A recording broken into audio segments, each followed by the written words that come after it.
Assalamualaikum warahmatullahi wabarakatuh. Salam sejahtera untuk kita semua. Saat ini saya berada di Telaga Cikeas dan di sini ada Bumi Perkemahan dan saya diundang sebagai salah satu narasumber oleh BPK Penabur ya. Ini pramuka ya, SLTA jadi SMA dan ini tuh semuanya tuh penabur di Jakarta. Mereka bergabung sebagai pramukanya itu kegiatannya di Bumi Perkemahan ini dan mereka benar-benar ingin anak-anak pramuka ini ya juga tadi membangun atau mewujudkan sekolah aman dan nyaman tanpa kekerasan ya. Nah seperti apa? Yuk kita terus dalam video ini, tapi sebelumnya jangan lupa untuk di like, share, komen, dan subscribe. Bagi yang belum subscribe segera subscribe untuk terus terupdate dengan video pendidikan anak dan kulineran.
Dengan sesi kedua kali ini, kita bisa lebih mengenal atau lebih tahu tentang bentuk-bentuk, dampak, dan juga konsekuensi tindakan bullying, implementasi atas dasar Dharma ke-10 dan kehidupan sebagai pelajar terutama, dan pentingnya menjaga ucapan dan tindakan di lingkungan sekolah.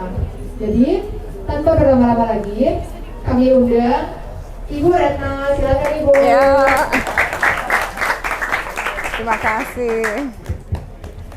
Langsung ya. Oke. Baik. Selamat pagi semuanya. Oke ya, masih semangat ya. Materi sebelumnya tentang apa? Bullying. Berarti udah ada definisi bullyingnya? Oh, berarti saya nggak ngulang ya biar nggak jenuh. Saya lebih banyak ngomong kasus ya. Oke. Baik, kita mulai. Next aja. Sebelumnya saya mau nanya. Kan tadi udah dapet tuh sesi itu. Setuju atau tidak nih? Perundungan seringkali hanyalah bercandaan. Dan anak yang mengalami perundungan terlalu sensitif dan lebay kalau melaporkan atau menanggapi. Setuju atau tidak? Tidak. Ini setuju atau tidak nih? Tidak. Alasannya apa nih? Coba singkat aja. Kenapa? Kamu jawabannya apa terus alasannya? Oke. Karena ketika dia udah melaporkan perundungan itu, berarti itu sudah merugikan dan segala sesuatu yang merugikan bukan hal yang patut kita dukung. Oke, bukan bercanda lagi jadinya ya. Oke. Nah, yang cewek nih, apa kira-kira? Tadi ada yang bilang tidak atau tidak semua nih jawabannya? Tidak. Oke. Kira-kira apa alasannya sama seperti itu atau gimana? Boleh ngomong? Singkat aja. Ayo. Senyum berani. Ayo Adek. Kenapa ini? Yang cowok aja cuek aja kan gak ada salah benar. Ayo. Walaupun ada hal yang terlalu lebay, terus kalau misalnya pun apa namanya diejek juga udah dalam kertas, seperti tadi sudah dilaporkan itu ya udah. Berarti udah menyakitkan ya. Oke.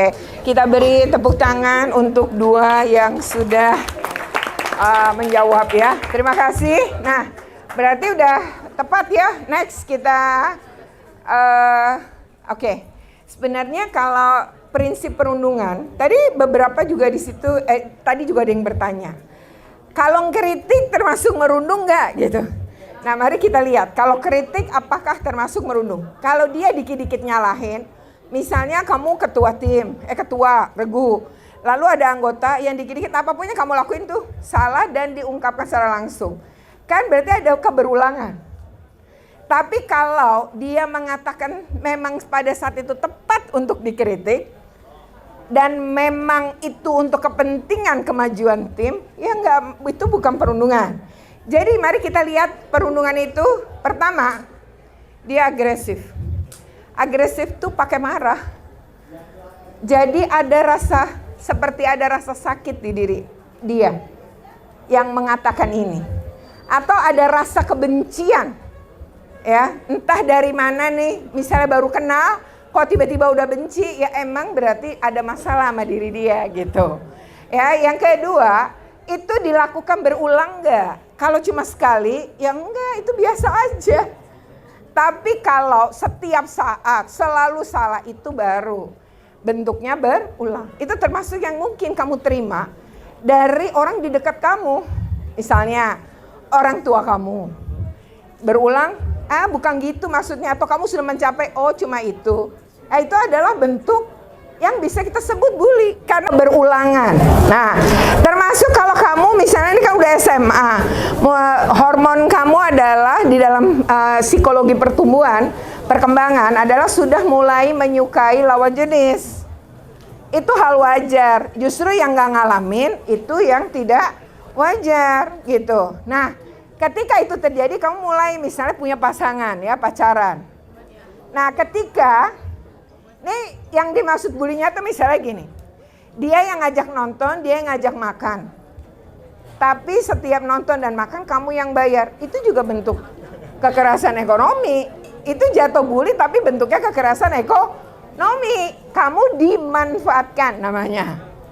Lalu misalnya nggak manfaatin kamu, tapi sering segalanya dia, tapi kamu nggak boleh berteman sama circle kamu sebelumnya, baik laki-laki maupun perempuan ya. Yang laki-laki kamu jadi yang biasa main basket, yang biasa main macam-macam lah, tiba-tiba kamu harus kehilangan aktivitas itu karena pacarmu melarang. Itu adalah juga bentuk bully, kan berulang. Di setiap ini dilarang, kan gitu. Dan dia merasa punya relasi kuasa sama kamu gitu. Karena dianggapnya kamu kan miliknya gitu kan. Ada relasi kuasa di situ. Nah, jadi itu hal-hal kecil yang mungkin tidak kamu sadari tapi terjadi. Misalnya, kamu lama jawab WA, dia akan marah. Atau nelponin kamu bisa kalau dihitung 90 kali gitu ya. Ketika kamu ditelepon kamu terus, nanti telepon mati. Itu kekerasan juga daring. Tapi itu bully, apa kalau dia sering melakukan gitu, paham ya? Nah, jadi konteksnya tuh luas. Yang berikutnya, disengaja emang. Orang itu sadar untuk menyakiti kamu dan memanfaatkan kamu. Paham kan? Nah, lalu yang berikutnya, itu menimbulkan perasaan yang tidak nyaman. Pertama, mungkin kalau kita pacaran, kita berusaha ngalah atas nama cinta gitu ya. Tapi lama-lama cintanya tergerus lah. Kalau terus-menerus kita nggak happy, nggak nyaman, ya kan? Nah, jadi perundungan itu bisa dilakukan siapapun, bahkan tanpa kamu sadari. Tapi harus berulang prinsipnya. Lalu dilakukan oleh orang yang memiliki kuasa dari kamu. Orang tua ke anak, guru ke murid, kakak kelas ke adik kelas, bisa. Itu ya. Atau teman sekelas, tapi dia anaknya siapa gitu. Atau dia secara ekonomi, itu juga bisa, namanya relasi kuasa. Paham ya? Oke, next. Jadi perundungan udah yang 4 ya. Nah, kan ada bentuk kekerasan lain. Tapi yang sering ada di sekolah tuh ini, nah. Fisik, psikis, perundungan, dan kekerasan seksual. Next, kita lanjut aja. Kekerasan fisik tuh kayak gini. Pertama, tawuran. Kalau kita tawuran, kita kan bisa jadi korban, bisa jadi pelaku ya. Kan semuanya bawa senjata. Kalau kita nusuk, jatuhnya kita berarti pelaku. Kalau kita ditusuk, berarti kita korban, kan gitu. Maka tawuran itu, seringkali kalau sekolah, dia akan semuanya dihukum. Karena sudah dengan sadar bahwa peralatan, sudah dengan sadar janjian, sudah dengan sadar. Nah, makanya semua bisa jadi korban dan bisa jadi pelaku. Berikutnya, penganiayaan. Penganiayaan itu gini. Misalnya, kamu siapa namanya, nak? Eta, ini? Edward. Oke, misalnya Eta mukul Edward. Eta nggak ngelawan. jatuhnya penganiayaan. Tapi kalau mukul terus dilawan, pukul-pukulan kan, berarti perkelahian, paham ya? Kalau penganiayaan berarti yang salah atau yang diberi sanksi siapa? Yang mukul. Tapi kalau perkelahian, jadinya dua-duanya, paham kan? Karena pukul-pukulan kan. Siapapun yang memulai pertama tetap kan dilawan. Nah gitu. Nah, berikutnya, eksploitasi ekonomi ini hati-hati. Eksploitasi ekonomi itu bisa gini. Kita bikin pensi, ngundang artis terkenal, lalu duitnya minta adik-adik kelas kita ikut nyumbang dengan cara paksa dan dengan melampaui kemampuan. Itu namanya kekerasan ekonomi, eksploitasi jatuhnya. Karena melampaui dari yang wajar. Kalau wajar ya nggak apa-apa gitu. Tapi itu bagian dari kebersamaan, kerjasama, kolaborasi. Tapi kalau udah bikin gak nyaman, menyakiti, mengambil waktu banyak, menjadi beban, itu udah eksploitasi. Paham ya? Berikutnya pembunuhan. Emang ada ya pembunuhan di sekolah? Ada. Saya kasih contoh ya. Jadi di salah satu sekolah itu pernah si kepala sekolah ini ceritanya itu upacara. Nih anak menurut si kepala sekolah tidak tertib di hadapan anak lain di lapangan. Anak itu tuh ditampar. Menurut para saksi penamparan terjadi sampai 8 kali. Jadi 1, 2, 3 begitu ya. Nah kencang. Ternyata ini kan kepala ya. Ada saraf di belakang telinga ini yang kemudian mengarah ke pembuluh darah yang akhirnya pecah. Hari itu anak itu masih bisa ikut pelajaran pulang, tapi besoknya itu dia udah gak masuk karena malamnya dia tidak sadarkan diri. Karena mengalami pecah pada pembuluh darah dan gak cerita sama orang tuanya terkait pemukulan itu. Dibawa ke rumah sakit, dirawat 7 hari dan dia meninggal dunia. Itu kategori pembunuhan. Kan si pelaku akan menghadapi pengadilan pembunuhan kan? Atau anak dengan anak. Pernah kejadian di Garut, itu ketika saya jadi komisioner KPAI. Ini anak tuh ini anak SD, kelas 5. Dia tuh lagi prakarya, terus pakai gunting. Nah anak-anak tuh kan suka berkelahi ya, maksudnya ribut sama anak lain kan. Tapi bawa gunting nih masalahnya. Dan guntingnya itu model yang ujungnya memang tajam. Dia bertengkar sama temannya di meja itu. Mungkin gurunya kan masih ngurusin anak yang lain. Dia ngambil gunting dan ditusuk ke dada. Anak itu meninggal bahkan di lokasi. Langsung karena jantung kayaknya yang diketusuk bagian itu. Nah tapi anak ini belum 12 tahun. Dan ternyata anak ini tuh masih sepupuan. Jadi orang tua anak pelaku dengan orang tua ibunya kalau nggak salah anak itu adik kakak. Nah lalu umur 12 ke atas itu baru bisa dihukum dalam sistem peradilan pidana anak. Jadi jatuhnya saat itu tidak bisa dipidana tapi bisa dilakukan pembinaan namanya melalui pakai pemerintah, tapi melalui pembinaan itu adalah dia dipisahkan dulu dari orang tua. Yang kemudian ada di dalam balai yang memang di situ ada psikolog. Jadi dia harus disembuhkan. Karena bisa jadi dia memang tiba-tiba nusuk tuh kan ada sesuatu. Nah di sini kita akan bicara pengasuhan ya. Oke, lalu kekerasan psikis. Kata Menteri Kesehatan, remaja seusia kalian ini paling banyak mengalami masalah psikis. Dan masalah psikis itu berasal dari berbagai sumber, mulai dari rumah, tekanan kemudian di sekolah, misalnya tugas-tugas yang lain juga membuat kamu stres, tuntutan yang terlalu tinggi dari keluargamu, lalu punya masalah dengan pacar dan lain-lain, itu bertumpuk-tumpuk yang kemudian menimbulkan depresi. Jadi stres berkepanjangan gak diobatin itu bisa depresi. Jatuhnya ini kalau bahasa saya orang yang gak bahagia. Kamu coba lihat di lingkunganmu, kalau dia bahagia, punya keluarga yang emang ayah ibunya dekat, harmonis, dan lain-lain. Biasanya anak-anak ini bisa memperlakukan orang lain dengan baik. Jadi anak-anak yang tidak bisa memperlakukan orang lain dengan baik, atau tadi menjadi para pelaku, perundungan lah, bentuk-bentuk kekerasan lain, itu memang anak-anak yang tangki kebahagiaannya itu rendah, bisa jadi minus. Jadi sebenarnya jangan mengejas seseorang ya. Saya cerita tentang di sekolah. Dulu saya pernah jadi kepala sekolah. Suatu hari itu wali kelas dengan ketua kelas dan bendahara tuh menghadap ke saya. Mereka minta izin untuk melakukan denda pada anak-anak yang mengeluarkan kata-kata tidak pantas. Lalu saya jadi bertanya, emang ada? Gimana ceritanya? Jadi bermula dari satu anak. Uniknya anak ini juara kelas. Laki-laki. Dan anaknya itu secara fisik juga tampan. Lalu satu yang memang minus adalah mulutnya. Yang kerap kali ngomong binatang, ngomong kasar, ngomong kelamin, gitu aja. Yang lainnya tuh dia seperti kata ketua kelasnya sempurna. Lalu kita kan agak aneh kok bisa gitu. Nah, rencana kalian gimana? Bu, anak lain udah ketularan. Anak laki-laki terutama. Oh gitu. Jadi kita mau denda satu kata 5.000. Efektif enggak itu kira-kira? Menurut saya sih enggak ya. Tapi kan saya tidak mau membunuh rasa ini anak-anak dong. Nggak apa-apa, lakukan aja.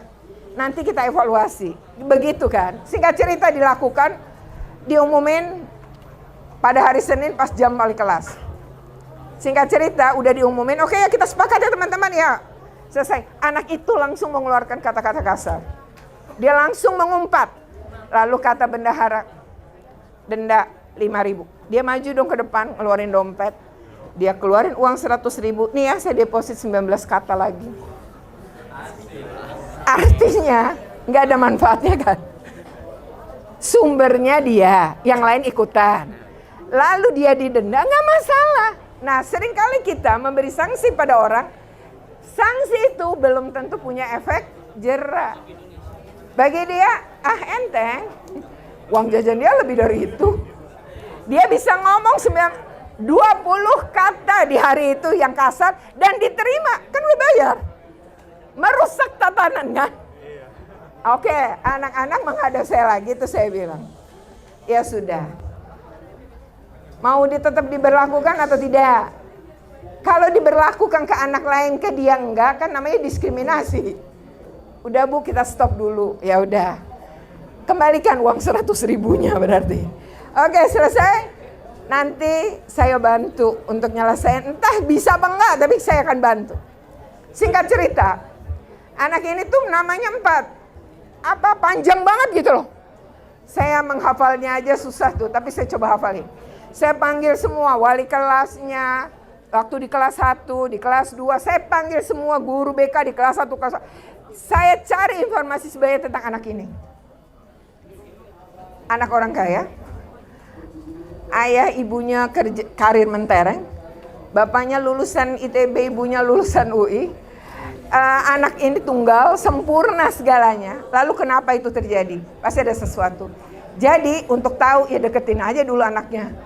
Jadi saya pikir pendekatan itu butuh waktu. Dan saya percaya itu tidak mudah. Tapi saya merasa, saya penasaran ada apa sebenarnya. Singkat cerita, besoknya sesuai informasi, dia diantar supir jam segini. Saya tunggu di depan pintu gerbang. Sampai di pintu gerbang, kan ada guru-guru salaman ya. Dia nggak ngelihat mata ibu, salaman aja kayak patung biasa gitulah. Lalu pas ke saya genggam erat tangannya. Saya paksa dia untuk tidak cepat beralih jalan. Lalu saya sebutin namanya, apa kabar? Saya sebut namanya lengkap. Dia ngangkat mukanya, kami bertemu mata. Itu yang saya harapkan. Lalu saya tersenyum, dia tidak. Lalu saya bilang, sampai ketemu lagi. Tiap hari saya lakukan. Dan saya suka keliling kelas. Karena kalau saya itu punya murid 1035, jadi kelasnya banyak banget. Jadi saya keliling itu biasanya pagi. Nah tiap ke kelas dia, saya akan berdiri di dekat kaca yang langsung menghadap ke dia nih, arah ke dia. Dan saya tatap sampai dia tuh ngelihat. Hari itu dia nengok saya, lalu tidak lama membuang muka. Dan saya pikir kan baru pertama, besok saya coba lagi. ternyata dia mulai mengangkat muka, berhari-hari itu dia mulai mengangkat mukanya dan mulai tersenyum sama saya, tapi tipis, dan senyum itu kalau nggak 7 detik senyum tuh nggak bisa ambil dopamin loh. Nih ya, kamu senyum itu harus simetris nih, bibir kiri kanan kita. Lalu harus 7 detik baru dopaminnya masuk. Hormon kebahagiaanmu masuk. Nah, dia nggak apa-apa. Besoknya begitu terus sampai saya tingkatkan, karena dia udah senyum, saya tingkatkan melambai. Jadi biar dia tahu saya berlama-lama adalah untuk dia.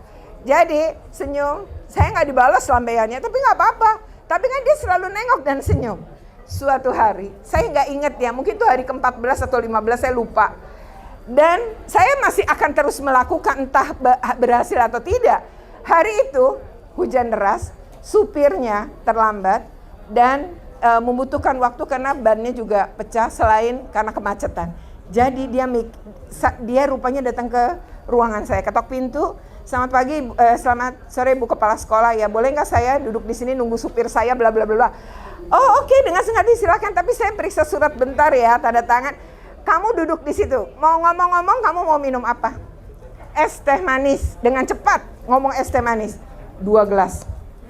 Saya tahu belum pernah minum es teh manis berarti. Kemungkinan besar dilarang di rumahnya.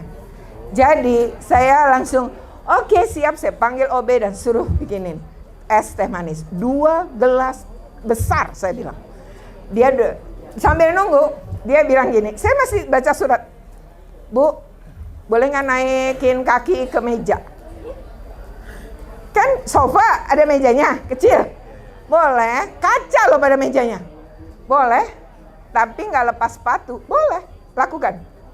Saya tahu dia pengen ngelakuin dan nggak pernah bisa melakukan. Dah, saya seperti nggak terjadi aja. Saya nggak merasa itu bagian dari meremehkan.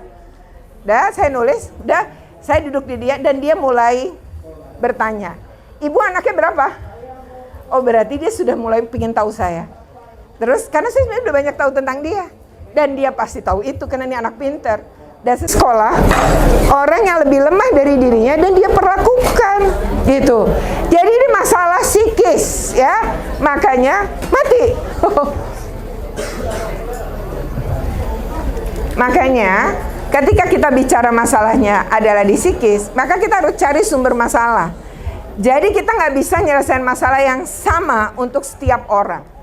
Dan anak-anak itu akan punya trauma, ya akan punya hal-hal yang dalam hidupnya itu ada. Jadi langkah yang pertama adalah cintai diri kamu dulu. Yang kedua, ini sambil nunggu ya, kenapa mati ya? Nggak apa-apa, lanjut aja. Saya lanjut ngomong ya walaupun nggak ada PPT-nya ya. Nah, sekarang mari kita lihat, kita mulai bahas terkait dengan umpamanya, belum muncul juga. Lagi ada masalah teknis. Oke, ya kalau tadi kekerasan, sekarang kita lihat kekerasan seksual. Kekerasan seksual itu bukan cuma pelecehan, pencabulan ataupun perkosaan, bukan. Tapi prinsip kekerasan seksualnya, ini saya contohkan. Ada satu sekolah, saya lagi kayak gini nih, dia nanya, Bu ada bagian humas. Jadi misalnya di panitia kan suka ada humas ya. Nanti dia cerita foto-foto tuh. Ya kan, ngambil gambar, video, foto. Si humas ini kebetulan lagi olahraga kayak gini kan, kalau kita olahraga pagi, nih semuanya olahraga, kan kita juga nggak sadar ketika diambil, yang penting kita bergerak kan. Dia mengambil orang tertentu di bagian dada. Kepalanya nggak kelihatan, jadi hanya bagian dada, dan itu pun hanya 6 detik. Nah, tapi ini kan lagi senam, jadi kan payudaranya bergerak-gerak. Nah, lalu dia kirim foto ini ke dalam WA group. Bercandaan lah, ketawa-ketawa. Yang perempuan semuanya diam, tapi anak perempuan yang walau tidak ketahuan kepalanya mukanya, tapi kan dia tahu itu dirinya. Nah, itu kalau kamu pernah ingat mahasiswa UI, kan sebenarnya ngelakuin yang kayak gitu kan? Oh iya. Jadi itu namanya kekerasan seksual secara daring. mempermalukan, merendahkan, menyakiti, kan begitu. Nah, itu kan terjadi. Next. Jadi itu yang disebut dengan kekerasan seksual, dan itu contohnya kayak gitu, ya. Nah, tapi masih banyak contoh ya, Nak. Kita lihat kekerasan seksual itu merendahkan, menghina, melecehkan atau menyerang. Menyerang apa? Menghina apa? Tubuh atau alat reproduksi. Ada contoh kasus. Anak ini perempuan baru keluar dari toilet, papasan dengan gurunya. Lalu gurunya bilang gini, gurunya cowok yang ditemui. Oke ya, demikian ya video ini. Semoga bermanfaat. Jika bermanfaat, jangan lupa untuk di like, share, komen, dan subscribe. Bagi yang belum subscribe, segera subscribe untuk terus terupdate dengan video pendidikan anak dan kulineran. Ini pemandangannya hijau, ada hutan pinus gitu, dan nyaman sebenarnya ya. Tapi ini masih berada di wilayah Sentul, Bogor. Tidak terlalu jauh dari Jakarta karena tadi saya menempuh jarak sekitar 1 jaman saja. Oke, sampai ketemu lagi pada video berikutnya.